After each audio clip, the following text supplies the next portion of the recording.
can only grow as long as it doesn't impede on the already incredibly successful YouTube video service. If you grow YouTube live stream and that takes away some percentage of wearing a purple armband, bro, after I tried to assassinate him with my car when he was riding his motorcycle. Success, right? Like if you basically recommend more YouTube live streams and that keeps people on YouTube for less time because they're watching less videos because they don't enjoy the live streams as much as the videos, you have made a failed product, even if it ends up beating Twitch, because YouTube videos make so much money and they're so popular.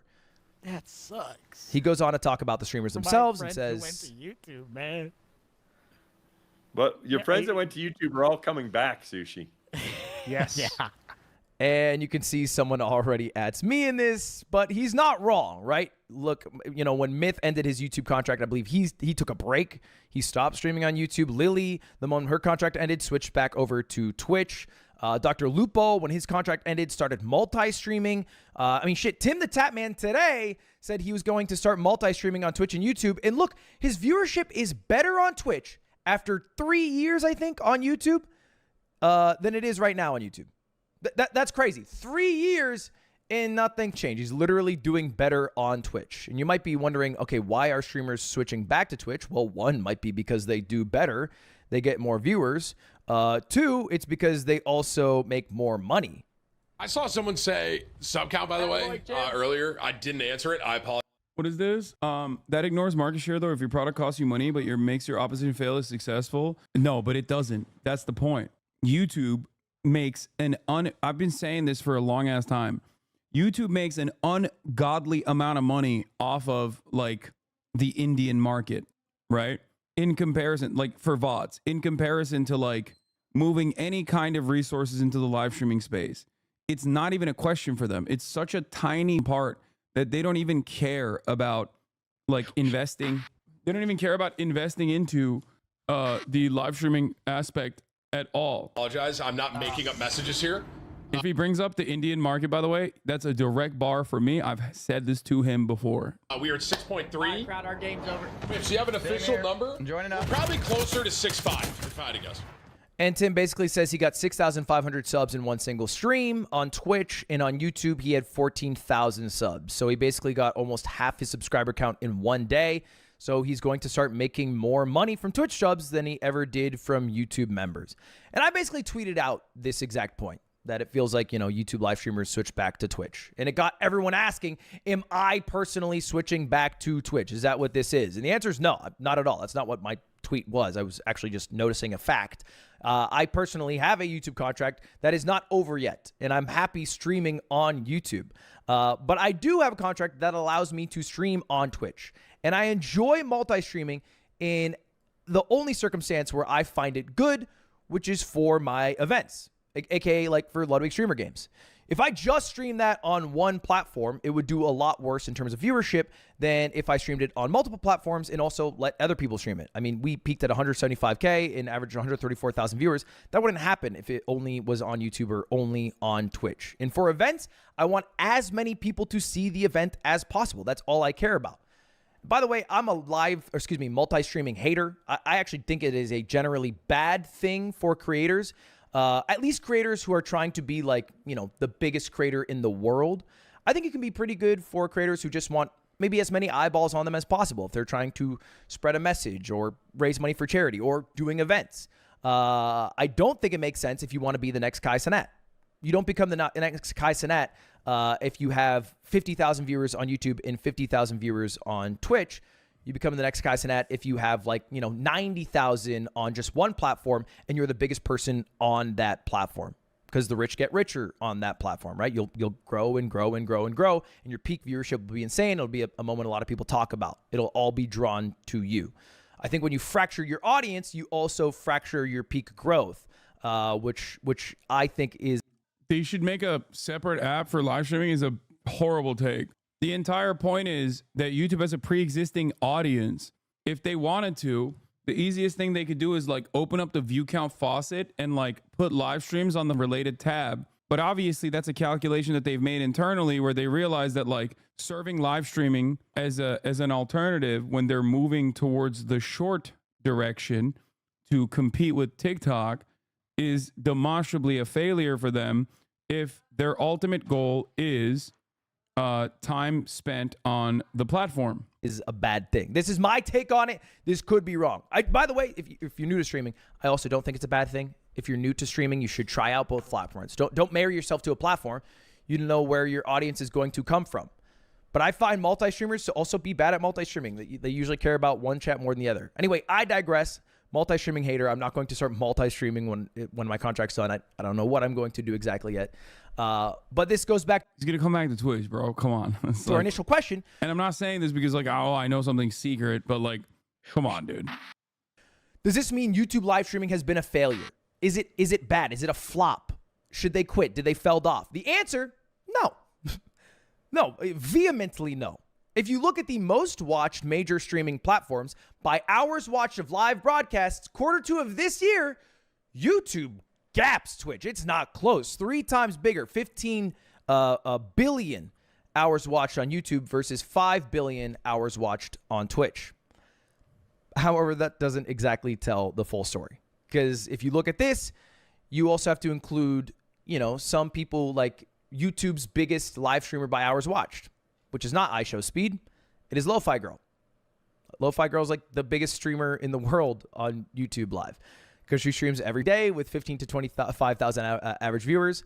I guess maybe technically she's a VTuber, but it's also weird if you are including, things like Lo-Fi Girl or videos playing on loop or what there's a bunch of on YouTube Live, Bots! Which is scams. In fact, one of the biggest live streams right now on YouTube is Tesla, except it's not Tesla. It is a scam account with 20,000 subscribers with 86,000 bots watching to give it some credibility. So people click on it who aren't part of the bot number, and then they scan this code, and then they lose all of their crypto. Do not scan this code. I'm showing this as an example of YouTube's corrupt Too late, already scanned botting it. Too late, already scanned it. Now they fished all of my personal information. For you to get scams. Okay. What if we just track actual YouTube gaming streamers, right? Like actual streamers, actual people who are streaming video games. Well, then the contest becomes a lot more fair. And there's still a lot of huge streamers. I mean, look, Steak right now is live with 41,000 viewers. That is massive. That is a huge stream. He's absolutely killing it, right? I don't have to tell you guys about iShowSpeed. Arguably one of the, if not the biggest streamer in the world, maybe second to Kai. I don't know. Top 2 for sure. And if you look at that, well, that's what Stream Hatchet does. It becomes a lot more fair. All right.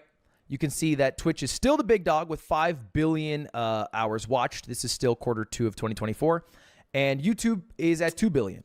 However, that is still an increase for YouTube over Twitch. They're gaining market share over Twitch. And again, this is just YouTube gaming. This is not any of like the political stuff or the 24/7 channels or the videos that are playing on loop and acting as live streams. This is just gaming streamers, and it is growing fast. All right. This is a bit of trouble. Twitch is on the down in a year where live streaming is back, baby. It peaked in COVID. All right. We had 9.8 billion hours watched Q2 of COVID. This is 2021. It went down, and now we are coming back. In the next couple years, live streaming will likely be bigger than it was during COVID. And YouTube is part of the reason why it is growing, along a bunch of other sites. Not so much Twitch. Twitch is not really growing, which maybe isn't what you think of because culturally everyone leaves YouTube or all these other sites like Kick to go to Twitch. So where are these viewers coming from? Not America. So if I were to rephrase the question, is YouTube live streaming a failure? In America, in English-speaking countries, kind of. Yeah. Maybe a little bit. They're not doing as well as people thought they would. Across the world? Fuck no. They're doing amazing. They are crushing. And you know this is true if you watch VTubers. VTubers crush on YouTube, man. HoloLive, they run that shit, bro. They run YouTube live streaming. That is a big section of it. In fact, all of Asia seems to prefer YouTube for a live streaming platform. And it makes sense.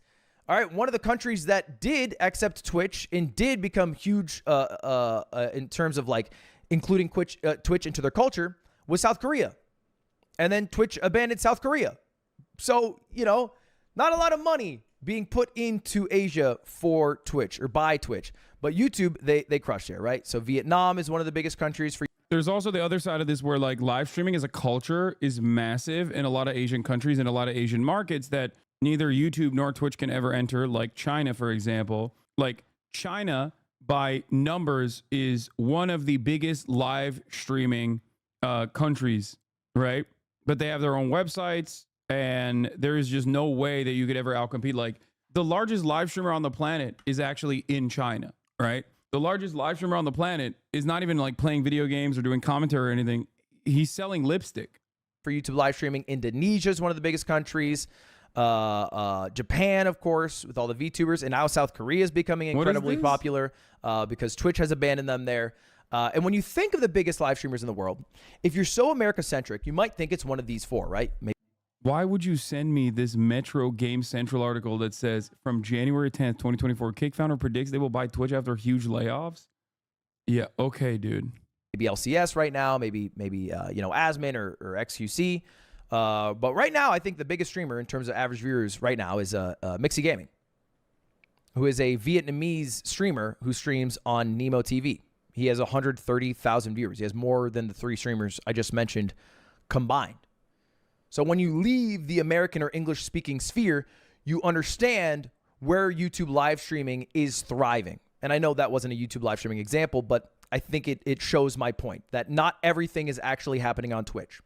And YouTube live streaming isn't as bad as people make it out to be. All right. I know it is vastly preferred by lurkers. People who never type in chat, which is most people who watch live streams, love YouTube Live because the player is way better. And because they don't interact with chat, they don't care that the chat experience is worse.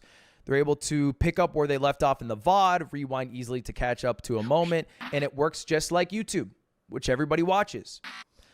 Chatters vastly prefer Twitch because the Twitch chatting experience is way better, right? There's a culture there. Yeah. And because chatting is better, streamers also tend to prefer Twitch. Again, this is just in English-speaking countries. No, the real reason why streamers tend to prefer Twitch over YouTube is because they can monetize better on here. That's it.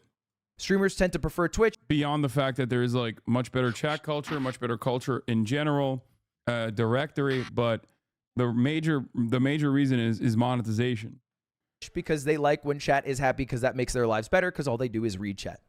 Another big buff YouTube live streaming has, though, is peak viewership. Big moments, big cultural moments, things that you had to be there for, things that you want to talk about the next day, oftentimes happen on YouTube. All right, because there's an algorithm there. Once you start to gain viewership, it gets recommended to a shit ton of people. And if you look at the channels with the highest peak viewers, it is not eBuy at number one. It is OnePlus India during the Indian elections last year, peaking at almost 10 million viewers. Kaze TV peaked at 6 million a couple of years ago on YouTube, right? Apple, when they announced their new products, 3.6 million. Law and Crime, I think this might have been the Johnny Depp trial with 3.5 million. Sidemen with a charity match, 2.6 million. In fact, most peak viewership all time in live streaming space comes from YouTube, not from Twitch, man. All right, because Twitch isn't good at getting a huge amount of people to watch one live stream at one moment. They're good at getting people a high average viewership for a long period of time, which honestly isn't a bad thing. I'm disappointed at how you're ignoring what I'm saying about the creators of Wukong. Bro, I don't care. I literally don't care. This is from November 20th. Why are you disappointed? Yeah, dude, they're sexist. Like, yeah, I got it. Okay, they're sexist. The f do you want me to do? They also flipped off a photo of Mao as well. Pisses me off as well. But what are you gonna do? You know, they made a good ass game. It works for most people who do more chill streams. But if you are a streamer who does like big events, 2-hour stream. There's nothing funnier than being like, I can't believe these Chinese devs that previously only made mobile games made their first absolute banger and they're sexist. Have you met Western developers, dude? What are we talking about? Like, what the fuck? Yeah, Notch, responsible for making Minecraft, is a straight up Nazi. That a lot of hype shit happens. People like iShowSpeed who go to a country and you're going to watch because some crazy shit's about to go down. YouTube is a perfect place to be. In fact, just last week, Minato Aqua, who is a VTuber, had an insane amount of viewership. You might think the biggest live streaming of the past week was Kai and Speed doing their Minecraft run. I think they peaked at like 700,000 viewers combined. Aqua with her graduation stream from HoloLive peaked at 735,000. All right, and that happened on YouTube. I do not think that would have happened on Twitch. I do not think she would have had as many viewers peak if that had happened. This does not mean that YouTube live streaming is better than Twitch by any means, but there are pros for it, okay? There are pros for it. There are also cons. Yeah, it's like getting mad at someone going to an NBA game. Like, yeah, unless you're Kyrie Martin Luther King Irving, okay, you're not going to throw the NBA Finals because your owner of your team is a massive Zionist, Miriam Adelson, you know? Like, not everybody cares about this sort of stuff. I myself don't either. There are some big cons, actually. One of them being the fact that you cannot stream longer than 12 hours. It is pretty apparent that we are in a marathon meta, all right? People stream for very long periods of time because you build a bunch of viewers in a category. More people end up watching you. You get more peak viewers overall. And it's something that I've been doing for a long time, but it doesn't work as well on YouTube. And when Kai has started doing it, it crushes. And the Minecraft thing I just started talking about, he peaked at 381,000 viewers, all right? But he was doing it with Speed. Speed peaked at 351,000, which is not too far behind. But you might notice throughout the stream, his marathon stream, there's just severe drop-offs in viewership. And the reason for that is because YouTube does not let you stream longer than 12 hours. So all of these VODs are cut off at 11 hours, whatever. Basically, after 12 hours, if you continue to stream, the stream is no longer available to watch. You can never watch the VOD back. In fact, you can't even download the VOD back. I learned this firsthand when I tried to stream Elden Ring in one sitting and my local recording failed, and I asked YouTube for the VOD, and they said you can't get it. They eventually got it to me after like a lot of tech behind the scenes in like 720p or something. Thank you to the YouTube tech people for that. But that shit sucks, man. That shit sucks. All right, I streamed 58 hours, and the viewership falls off a cliff. I will never get another viewer, not one more, for that entire live stream that I did. Even though you can upload 24 hours of a fireplace. Why can't I stream 13 hours, but a fireplace can stream for 24? I don't get it. You can also have a 100-hour timer video. Why? Why can't I stream? Let me stream longer. Maybe just verified creators are allowed to stream up to 50 hours. Something like that. All right. Do you know how big Speed's stream would have been if it didn't have to be broken into 10 parts?